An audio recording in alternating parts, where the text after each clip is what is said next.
48 days power சேலஞ்சில் டே 10 10வது லா. நேற்றுக்கு நான் சொன்னேன் வாதத்தில் இல்லை செயலில் ஜெயிக்கணும்.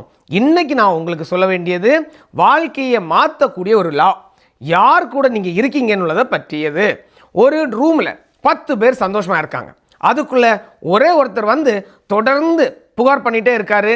எல்லாம் மோசமாக இருக்குது, ஒன்றும் சரியில்லை, எப்போவுமே ஒரு நெகட்டிவான ஒரு எனர்ஜியோடு இருக்கார். கொஞ்ச நேரத்தில் அந்த ரூம் முழுக்க அமைதி, எல்லாரோட எனர்ஜியும் அப்படியே போயிடும். ஒருத்தரோட நெகட்டிவிட்டி 10 பேரையும் அப்படியே விழுங்கிடும். இதெல்லாம் எப்படி நடக்குது? ஏன்னா உணர்ச்சிகள் ஒரு நோய் மாதிரி பரவக்கூடியது. இதுக்கு ஒரு பேர் இருக்குது, எமோஷ்னல் இன்ஃபெக்ஷன்.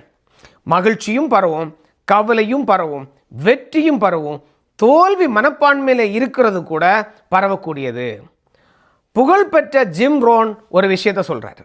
நீங்கள் எந்த 5 பேர் கூட அதிக நேரம் இருக்கீங்களோ அந்த 5 பேரோட சராசரி தான் நீங்கள். யோசிங்க, உங்கள் 5 பேர் யார்? அவங்க உங்களை மேலே தூக்கி விடுறாங்களா இல்லை கீழே இழுத்து விடுறாங்களா? இதுதான் 10வது லா சொல்லுது. Infection. Avoid the unhappy and unhealthy.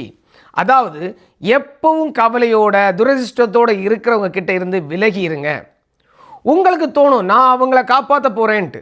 ஆனால் நினச்சி பாருங்கள், ஆல்ரெடி நெஞ்சு வரைக்கும் மூழ்கிட்டு இருக்கவங்கள நீங்கள் காப்பாற்ற போனீங்கன்னா அவங்க கூட சேர்ந்து நீங்களும் உள்ளே தான் போவீங்க. சில பேர் தங்களுடைய துரதிர்ஷ்டத்தை தங்களே வரவழைச்சு கொள்கிறாங்க.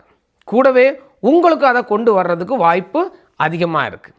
அதனால தான் உங்கள் சர்க்கிளை ஒரு தடவை நேர்மையாக பாருங்கள். எப்பவும் சந்தோஷமாக முன்னேற முயற்சி பண்ணுறவங்க கூடயே இருங்க. ஏன்னா நீங்கள் யார் கூட இருக்கீங்களோ நாளைக்கு நீங்களும் அப்படி தான் ஆவீங்க. ஸோ இதுதான் லா 10 சொல்லுது. நாளைக்கு லா 11 உங்களை பார்க்க போகிறேன். லா 11 மக்கள் உன்னை சார்ந்து இருக்கணும் அப்படின்னு சொல்கிறாங்க. அதைத்தான் நம்ம நாளைக்கு பார்க்க போகிறோம். சேலஞ்சில் கூட இருங்க, ஃபாலோ பண்ணுங்கள். See you tomorrow.